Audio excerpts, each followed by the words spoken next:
Olá pessoal, tudo bom? Nessa videoaula a gente vai falar um pouquinho de alguns grupos de seres vivos. Então a gente está vendo a diversidade da vida, a gente viu como são classificados os seres vivos, a gente viu quais são os reinos que a gente considera que existem hoje.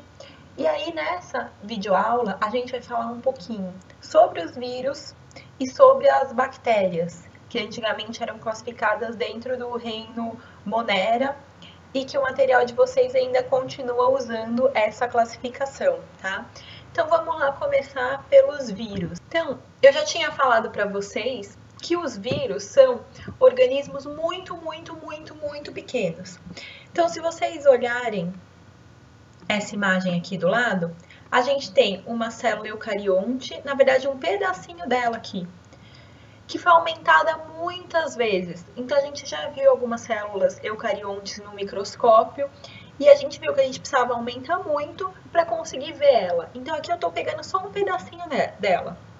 Aí aqui está a comparação do tamanho dela com o tamanho de uma bactéria, que é uma célula procarionte. E já dá para ver que a bactéria já é muito menor do que a célula eucarionte. E aqui está o nosso amigo ou inimigo, quando ele causa doenças, né? Vírus. Então, ele é muito menor, inclusive, do que a bactéria. Então, realmente, ele é muito pequeno. Olha o tamaninho dele aqui em milímetros. Então, a gente realmente não consegue ver um vírus.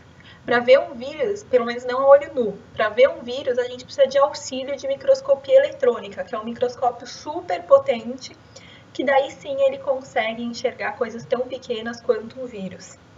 E daí as características importantes dos vírus, dentre elas, a mais importante de todas, porque é ela que vai determinar as outras características, é o fato deles serem acelulares. Por que o fato dos vírus serem acelulares é tão importante? Porque a gente falou um pouco em outras aulas sobre o que a gente considera necessário um organismo ter para que ele seja considerado um ser vivo. E um desses critérios é que ele tivesse células. Os vírus, eles não são uma célula, nem possuem células. Então, esse A aqui, que vem antes de celulares, é uma negação. Acelular quer dizer que não possui células. Então, se ele não possui célula, como será que o vírus é? A gente vai ver qual é a estrutura básica dele, mas ele não chega a ter membrana plasmática, citoplasma, como a gente viu que as células têm tanto procariótica quanto eucariótica. O que gera uma grande briga científica. Será que eles são ou não são um ser vivo? Será que eu posso classificar como um ser vivo alguma coisa que não tem célula? Então ainda tem uma discussão referente a isso, se os vírus são ou não seres vivos. E daí, por causa disso, a gente não classifica eles dentro de nenhum dos reinos que a gente viu. Plantae, reino protoctista, reino animal, a gente não classifica ele dentro de nenhum reino, porque então as características deles fogem a isso. E o fato dele ser acelular também faz com que ele seja um parasita intracelular obrigatório. Ou seja, ele consegue desenvolver as outras características que os seres vivos têm, como metabolismo, reprodução, só que ele só faz isso se ele tiver uma outra célula que ajude ele. E essa ajuda não é uma ajuda voluntária da célula. A célula não fica feliz, ai que legal, vou ajudar você, vírus. Não, pelo contrário. Ele parasita essa célula. Então ele coloca o material genético dentro dessa célula e obriga aquela célula a trabalhar para ele. Então ele usa o metabolismo da célula e faz a célula fazer novos vírus. Então toda a reprodução, todo o metabolismo dele acaba sendo dependente de uma célula, embora ele não seja uma célula. A gente fala que então eles são parasitas intracelulares obrigatórios. Então essas são as características iniciais aí do nosso amigo vírus. Então, para mostrar para vocês como que é um vírus, já que ele não é uma célula.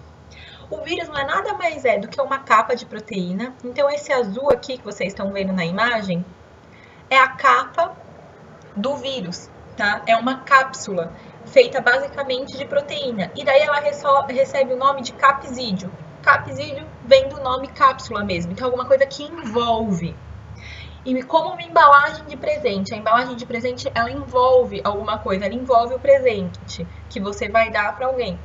Essa cápsula também envolve alguma coisa do vírus. E essa coisa que ela envolve é o DNA. Então, isso que tem aqui dentro, vermelhinho, que eu vou pintar agora, é o DNA do vírus, tá? Que eu pintei agora de amarelo.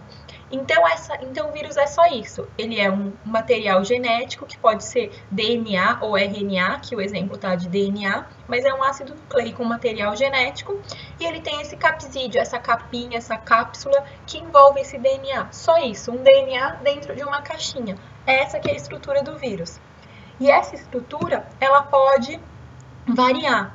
Então, ó, a gente tem exemplos de 3 vírus diferentes aqui. O polovírus, que causa poliomielite, o vírus do HIV, que causa AIDS, e o vírus da influenza, que é o que causa a gripe. Os 3 têm a mesma estrutura básica, que é ter essa cápsula de proteína, alguns podem também ter um envoltório extra, e a molécula dentro de ácido nucleico, que pode ser tanto DNA quanto RNA, tá? Então, e essa estrutura também, essa cápsula, ajuda eles no processo de serem um parasita. Então, a gente viu que eles são parasitas obrigatórios, como eu falei para vocês. E essa cápsula que vai ajudar eles a reconhecer a célula que ele vai parasitar, se fundir a ela, alguns se fundem, outros não, e liberar o material genético dele. Então, essa é a estrutura básica do vírus. E aí, como que ele faz, então, para parasitar essa célula e se reproduzir dentro dela? Então, a gente vai pegar aqui o exemplo daquele vírus que eu tinha mostrado para vocês. Ele parece uma injeçãozinha, tá vendo? Então, ó, ele tem essa parte aqui do corpo, que eu tô pintando aqui para vocês, mais compridinha, e parece como se ele tivesse uma cabecinha, onde fica o material genético guardado. E ele tem essas perninhas aqui. Para que ele tem essa estrutura? Para ele conseguir se fixar em uma bactéria. Então, essa célula aqui que a gente está vendo é uma célula de uma bactéria. Então, eu estou dando um exemplo para vocês de um vírus chamado bacteriófago, que é um vírus que ele é especialista em infectar bactérias. Então, o que ele faz? Ele gruda na parte externa da bactéria, na membrana, a gente já viu, lembra, a célula procariótica tem membrana plasmática, eucariótica também. A procariótica não tem núcleo, mas ela tem a membrana plasmática externa. Então, com essa estrutura, que parece uma perninha, mas não é, estou chamando de perninha só para vocês entenderem, ela ajuda o vírus a se fixar na membrana da bactéria, e quando ele se prende, ele começa, então, a colocar o material genético dentro da bactéria. Então, ele perfura aqui a membrana da bactéria e começa a pôr o material genético dentro da célula da bactéria. Esse é o primeiro passo para que ocorra a infecção do vírus, para que uma célula fique infectada com o vírus. Esse material genético que ele colocou dentro da bactéria, ele consegue se integrar ao material genético da bactéria, e fazer essa bactéria trabalhar para o vírus. Trabalhar fazendo o quê? Principalmente fazendo mais vírus. Então, aqui nessa figura que eu circulei, a gente tem um monte de parte de vírus pronta. O vírus só precisa ser montado. Então, o vírus injetou. Então, primeiro, o vírus se juntou à célula bacteriana. Segundo, ele injetou o material genético dele. E daí começou a fazer essa bactéria trabalhar para ele. Terceiro, essa bactéria, então, essa célula procarionte, fez todas as estruturas do vírus, porque agora ela está trabalhando para o vírus. E daí depois, dentro dessa célula, vai ocorrer também a montagem do vírus. Então, ó, dessa imagem 3 aqui para 4, o vírus, ó, já está montadinho, bonitinho, um monte de partículas virais. E daí, quando ele finalmente está todo montado, ocorre um processo chamado lise, que é esse quinto processo aqui, essa última imagem. Lise é quando esses vírus rompem a bactéria, e daí levam ela à morte, e daí liberam todos esses vírus para o ambiente. E cada um desses vírus novos pode, então, aí infectar uma outra célula, tá? E esse é o processo de reprodução viral. Então, um único vírus que infectou uma bactéria conseguiu fazer ela produzir um monte de outros vírus, que daí vão infectar outras bactérias, tá? É assim que ele faz, que o vírus faz uma célula trabalhar para ele. Esse é um exemplo com bactéria, mas tem exemplos de outros ciclos virais que acontecem, inclusive, nas nossas células. E aí, quando esses processos de replicação viral acontecem nas células, a gente tem o que a gente chama de virose, no caso deles causarem doenças, tá? E essas viroses, que são essas doenças causadas por vírus, elas não necessariamente atingem só a gente, animais. Como a gente viu no ciclo, a gente tem vírus que podem infectar bactérias também, e até vírus que infectam plantas. Tem alguns vírus que causam uns tumorizinhos nas plantas. Então, os vírus podem, na verdade, infectar qualquer tipo de célula, seja procarionte, eucarionte animal ou eucarionte vegetal. E daí eles são especialistas, então cada vírus tem um tipo certo de célula que ele infecta. E tem uma lista de doenças humanas que são causadas por vírus. Eu coloquei aqui algumas só para vocês recordarem, que são as mais comuns que vocês com certeza conhecem. Por exemplo, a gripe. Gripe é uma doença muito comum que a gente ouve falar e é causada por vírus. A dengue também. Então, quando a gente fala de controle do mosquito, o mosquito está carregando esse vírus.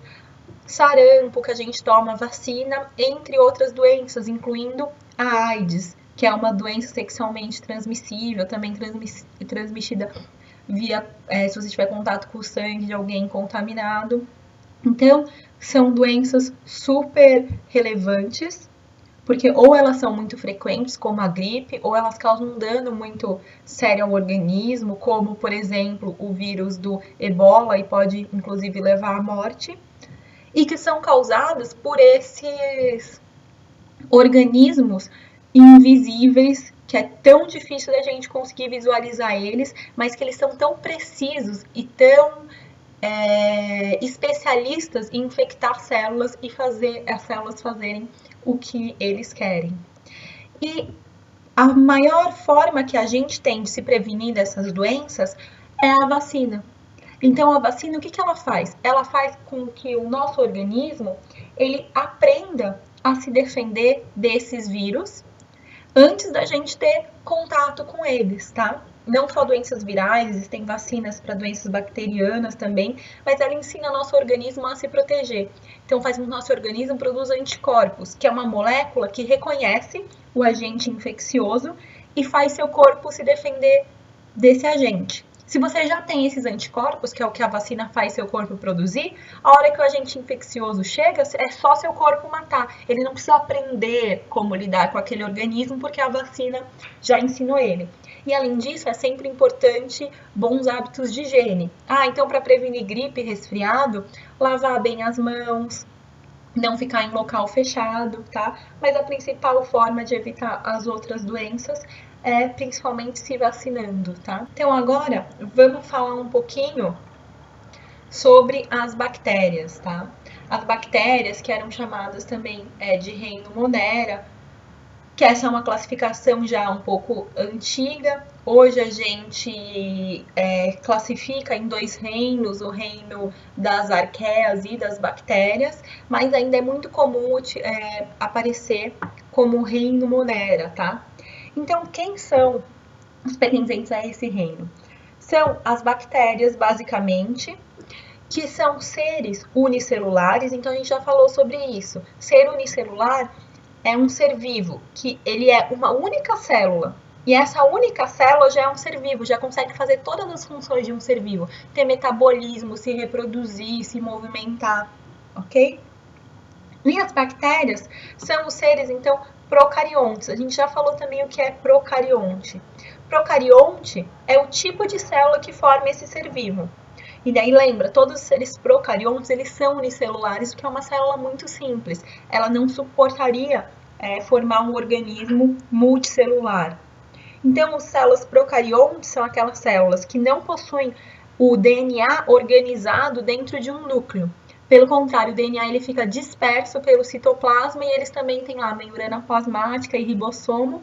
E essas poucas estruturas presentes nessa célula fazem com que esse ser vivo consiga exercer todas as funções, tá? E ele também não tem nenhuma estrutura membranosa, essa célula também não tem nenhuma estrutura membranosa a mais no citoplasma dela. Então, além disso, das bactérias serem uma única célula procarionte, elas também podem ser tanto autótrofas quanto heterótrofas. E daí, o que é isso? Heterótrofo é como a gente. Elas se alimentam do que tem disponível. Elas não conseguem produzir o próprio alimento. Então, elas vão lá e pegam algum alimento que já está pronto. A gente come carne. Carne é um alimento que já está disponível na natureza. Eu não preciso fazer a carne. Eu posso cozinhar a carne, mas eu não preciso fazer ela. Verdura está disponível na natureza. Então, as bactérias se alimentam de nutrientes que já estão disponíveis no meio, no caso das heterótrofas. Já as autótrofas são bactérias que conseguem produzir o próprio alimento. Assim como a planta faz fotossíntese e produz o próprio alimento, existe um tipo de bactéria, então as bactérias autótrofas, que também conseguem produzir o seu alimento. Algumas fazem fotossíntese, que são as chamadas cianobactérias, então é um grupo muito peculiar, muito característico de bactéria, e algumas outras obtêm o alimento por meio de algumas reações químicas, elas fazem o que a gente chama de quimiossíntese. O que é importante lembrar agora é que as autótrofas fazem o próprio alimento e as heterótrofas se alimentam do que está disponível no meio. E onde será que essas bactérias vivem? Bom, elas basicamente vivem em todos os tipos de ambientes. Então, se a gente procurar desde fontes termais, em que a água tem uma temperatura elevada, até no solo, na água, próximo às plantas, nas nossas mãos e até na boca, tanto na nossa boca quanto na boca de qualquer ser humano e qualquer animal, e também nos alimentos que vêm para a gente da natureza, tudo isso, se a gente for analisar, a gente vai conseguir encontrar uma bactéria, tá? Então, elas estão presentes em uma gama muito grande de ambientes. E elas não só estão presentes externamente, como internamente também. A gente tem, por exemplo, bactérias que ajudam no nosso intestino. As nossas fezes têm uma porcentagem considerável de bactérias, tá? E essas bactérias não necessariamente são ruins. Podem ser bactérias que ajudam no funcionamento do nosso corpo, tá? Que é a nossa microbiota, que a gente chama, que são micro-organismos que ajudam no funcionamento do nosso corpo. Então, eles não são ruins, eles não causam doença, eles são bons. Tem as bactérias dos alimentos, por exemplo, alguma delas pode causar algum desconforto para a gente. Então, por isso que a gente lava bem os alimentos. E elas também vivem a diferentes tipos de temperatura. Então, a gente tem uma gama muito grande de bactérias e dos lugares onde elas vivem. E dentre outras características, a forma das bactérias é muito variada, tá? Então, ó, isso daqui não é uma coisa que vocês precisam saber de cor, mas para vocês terem uma ideia de como elas se agrupam, essas bactérias, e como que é o formato delas, eu vou mostrar aqui rapidinho para vocês. Então, a bactéria pode ser desde uma única célula, formando uma bolinha, uma estrutura circular, que é o que a gente chama de coco, tá? Então, ela é esférica, até compridinha, que é a bactéria que a gente costuma mostrar nas fotos, é sempre essa compridinha aqui, que a gente chama de bacilo. Mas ela pode ter formas variadas. Pode ter uma que é meio curvada, que a gente chama de vibrião, que a gente fala que tem formato de uma vírgula, parece. E tem até umas, ó, que elas formam espirais, que a gente chama de espirilo. E aí, quando a gente pode encontrar tanto a bactéria sozinha, então um indivíduo sozinho, como eles podem viver de grupinhos. Então, ó, se eles vivem de 2 indivíduos, a gente chama de diplococo. Se eles formam uma corrente, a gente chama de streptococo. Se eles formam meio que um emaranhado, a gente chama de staphylococcus, tá? Então, na verdade, essas bactérias, muitas delas acabam vivendo em grupos, tá? Continua cada uma sendo um indivíduo. Então, se eu separar cada uma aqui, cada uma é um indivíduo, é uma única célula, mas cada uma é um ser vivo. Mas elas podem viver em grupos e formar colônias de bactérias, tá? Além disso, as bactérias também podem se movimentar. Então, ó, essas fotos, essas imagens que eu coloquei aqui, são mostrando, então, a bactéria ó, na forma de bacilo, aquela mais compridinha, e ela tem aqui um flagelo. Esse flagelo ajuda ela a se movimentar, então ela consegue bater esse flagelo e se movimentar no meio. Algumas só têm um flagelo, outras têm mais de um flagelo, algumas têm muitos flagelos ao redor de toda a célula. Isso varia de espécie para espécie de bactéria, mas esse flagelo é o que ajuda ela, então, a se movimentar. Tem bactérias que são de vida livre, então que não fazem mal para ninguém, pelo contrário, às vezes elas até ajudam. Então tem bactérias do solo que elas não parasitam ninguém, mas elas ajudam a modificar os nutrientes do solo e a planta se beneficia disso. Agora já tem bactérias que realmente são parasitas, causam doenças e que daí podem viver associadas aos outros seres vivos de maneira negativa, ou tem algumas que vivem associadas de maneira positiva, daí elas não são parasitas, elas são algo que ajuda até na própria saúde do organismo, como as bactérias do intestino que eu falei para vocês. Então, ó, a gente viu que a bactéria tem formas diferentes, que ela se alimenta também de jeitos diferentes, e a gente viu que ela se movimenta. Mas como será que a bactéria se reproduz? Já pararam para pensar nisso? Como será que a bactéria se reproduz? A gente já conversou um pouquinho sobre formas de reprodução. As bactérias fazem principalmente reprodução assexuada.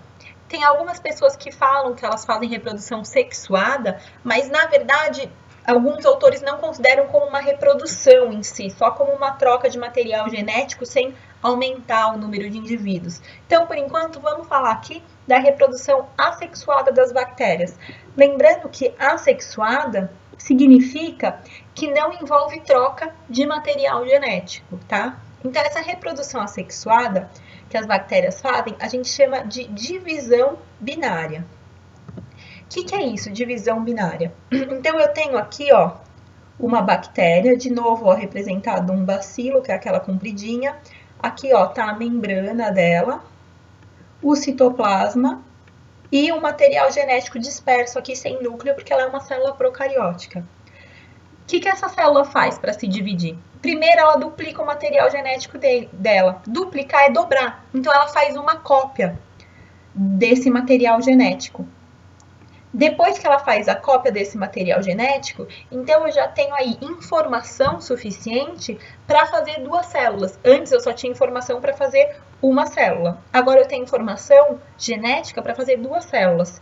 Já que eu tenho essa informação para fazer duas células, o que essa bactéria faz? Ela começa a dividir o citoplasma dela. Então, se vocês estão vendo aqui na imagem, que ó, a membrana plasmática começa a invaginar, que a gente chama, que num português não muito correto é entrar para dentro. Então, ela começa a entrar para dentro da célula para separar em duas, ó. E daí aqui, ó, já está quase totalmente separada duas células, até que por fim as células se separam. Então, agora eu passo a ter duas bactérias. E essas duas bactérias, elas são idênticas. Por quê? Porque foi feita uma cópia da bactéria original. Então, aqui no 2, do 1 para o 2, essa bactéria fez uma cópia do que ela tinha. Então, o que vai se originar no final desse processo são duas bactérias iguais, tá? E essa forma de reprodução, ela é exponencial, que a gente fala. O que é ser exponencial? Ela sempre vai aumentando nessa proporção de 2. Então, uma bactéria vai originar duas vão originar 4 vão originar 8 e assim vai indo, e vai crescendo muito rápido. Algumas bactérias podem levar cerca de 20 minutos para uma virar duas, então para fazer essa divisão binária. Então, se for pensar em uma hora são 60 minutos, se leva 20, então 3 vezes 20, 60 minutos. Então, em uma hora, a bactéria se reproduziu 3 vezes, fez essa divisão binária 3 vezes. Então, a bactéria consegue se reproduzir muito rápido, tá? Compara com a gente leva 9 meses para se reproduzir, a bactéria leva 20 minutos, então isso é realmente muito rápido. E as bactérias também podem ter uma estrutura de resistência, que a gente chama de endósporo. Endósporo vem da palavra esporo, e endo, dele ser interno. A gente vai falar mais sobre esporo. E essa palavra vai aparecer em outros reinos que a gente vai estudar. Esporo é uma estrutura de resistência. Então, quando um organismo vivo, alguns organismos vivos conseguem fazer isso. Quando o organismo vivo ele está com falta de nutrientes, falta de água, em alguma situação que não está muito legal dele sobreviver, ele consegue formar essa estrutura de resistência. Então é como se ele entrasse num estado de dormência. Igual o urso quando hiberna, a bactéria faz algo parecido, é como se ela fosse hibernar também. Só que para hibernar, ela faz uma modificação na célula dela, formando uma estrutura que é esse esporo, que é semelhante a uma sementinha. E ele chama endósporo, porque esse esporo ele faz dentro da célula da bactéria. E daí essa estrutura que parece uma sementinha, uma bactéria lá que está dormindo, com um metabolismo muito baixinho, quase sem fazer nada, só o suficiente para ela sobreviver, fica quietinho lá por muito tempo. Se tiver uma situação em que volte a ter uma quantidade legal de nutrientes e de água, esse esporo se desenvolve uma bactéria de novo. E daí volta a crescer, volta se multiplicando por divisão binária, reproduzindo, originando outras bactérias, tá? Então essa história do endósporo é mais uma curiosidade para vocês saberem que existem algumas bactérias que podem ter essa estrutura de resistência que sobrevive à seca e à falta de nutrientes, tá? E aí a gente está acabando esse assunto de bactéria. Para a gente acabar, só vamos falar um pouquinho da importância das bactérias. Porque tem muita gente que acha que as bactérias são importantes só porque causam doenças. E isso não é verdade. Elas podem ajudar, inclusive, no meio ambiente. Sem as bactérias, os nossos ecossistemas não seriam como eles são. O primeiro ponto importante disso é o fato das bactérias serem decompositoras. Então, junto com os fungos, se não existissem seres decompositores, o nosso mundo seria um imenso lixão. Imagina, cada animal, cada folha de planta que caísse, cada animal que morresse, ia ficar para sempre no ambiente, porque não ia ter quem fizesse a decomposição desse ser vivo que morreu. Então a gente ia viver no meio de um lixão, com um monte de cadáveres e folhas mortas por aí. Mas a gente tem as bactérias que conseguem fazer isso, transformar essa matéria orgânica, decompondo ela, fazendo com que ela volte para o solo. Então elas são essenciais para os nossos ecossistemas e para a vida na Terra. É claro, elas também são causadoras de doenças, mas isso a gente já fala bastante, né? Então, a água tem bactérias que podem estar na água, que podem causar alguma doença, outras bactérias em alimentos, mas isso, bons hábitos de higiene, já é bem legal para a gente evitar a maioria das doenças bacterianas, ou pelo menos as que são mais comuns no dia a dia, tá? E uma curiosidade que eu trouxe aqui para vocês é que as bactérias elas também têm muita aplicação na biotecnologia. Biotecnologia é quando a gente usa alguma coisa da biologia para desenvolver um produto, alguma coisa para o ser humano utilizar. Por exemplo, a gente pode usar essas bactérias na alimentação, tá? Isso pensando de uma forma positiva, por exemplo, para fazer fermentação. Então, tem algumas bebidas e alguns tipos de alimento, como pães, que eles precisam fermentar. Então, tem algumas leveduras, que é um tipo de fungo que pode fazer fermentação, mas também tem bactérias que fazem fermentação. Então, ajudam aí na nossa culinária. E aí, uma coisa interessante é que alguns pesquisadores descobriram há um tempo atrás bactérias que são capazes de degradar óleo e degradar garrafa PET. Então aqui, ó, eu pus até uma charge para vocês de uma super bactéria comendo aqui uma garrafa PET, tá? E por que que isso é tão importante? Porque no meio de toda essa poluição que a espécie humana gera, conseguir um organismo que ajuda a gente a controlar ou se livrar de parte dessa poluição é super importante. A gente produz um número imenso de garrafa PET e elas ficam aí anos na natureza sem ser decompostas. Se a gente consegue uma bactéria que consegue decompor essa garrafa PET ou decompor óleo, que também polui o ambiente, isso é riquíssimo para a gente conseguir ter um impacto ambiental menor das ações humanas. Então isso daí é muito importante. Então isso foi para mostrar para vocês que as bactérias não são só causadores de doenças, mas que a gente tem muitas bactérias legais que ajudam muito a gente aí. Bom, pessoal, espero que vocês tenham gostado e até a nossa próxima videoaula.